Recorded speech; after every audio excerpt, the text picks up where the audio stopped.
White Lies, written by Rudolph and narrated by Angus Freathy. Part 1. 1.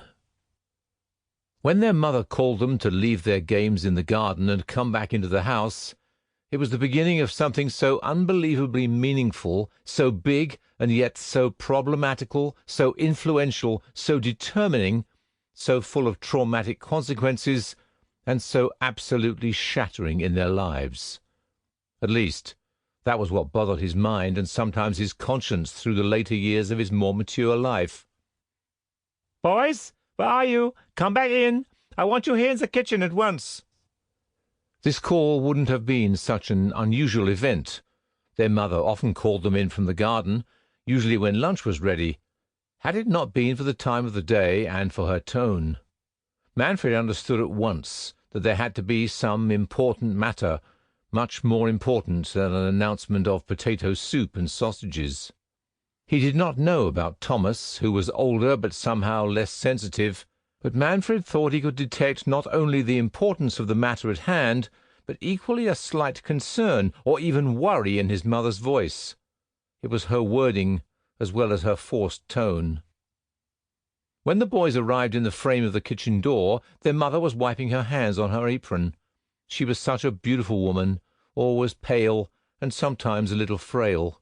But she maintained the authority required of all German mothers of her generation, a role Manfred sensed which did not always come easy to her. She seemed nervous. I want you in the house because I just had a message from your father. He'll be home earlier tonight because he has some great news. He's asked us to prepare for a celebration."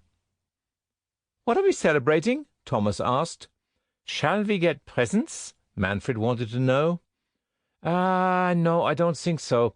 But you will see. I don't want to spoil your father's joy in telling you himself. He'll expect us to be ready for him when he comes home, so quick, quick. We haven't got a lot of time. Thomas, you take this brown purse and run to Frau Henbrecht's shop around the corner. Here's a list of things I need." "But, Mamma, Father can bring all these things from his shop." "Don't argue, Thomas. He's not coming from his shop. He's coming straight back from a meeting in town. And you, Manfred, you get the fine tablecloth from the bottom drawer in the sideboard, and the fine silverware, and lay the table for dinner in the dining room.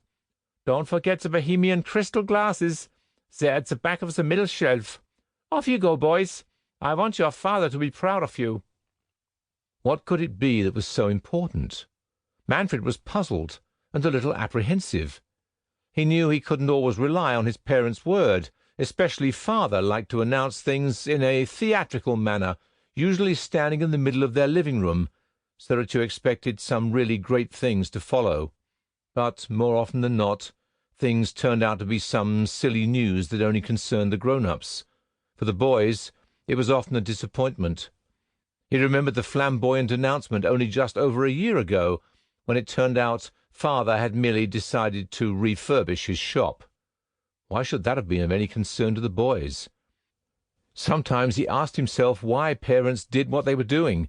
This puzzle, or rather the extended version of this question, was to become one of the repeated enigmas to occupy his adult mind. Why do people do what they do? He puzzled over the logical concept that there had to be reasons, ideas, objectives, motivations behind people's actions. Of his early childhood, he would remember very little in later life. It was a peaceful period of unspoiled happiness, and he would remember it as a time of permanent summer, with clear blue skies and comforting temperatures. He particularly liked to listen to the blackbirds in spring and to the rasping sound of the crickets in July. Despite the blissful nature of those early years, one of the earliest memories concerned his brother's attempt at superiority.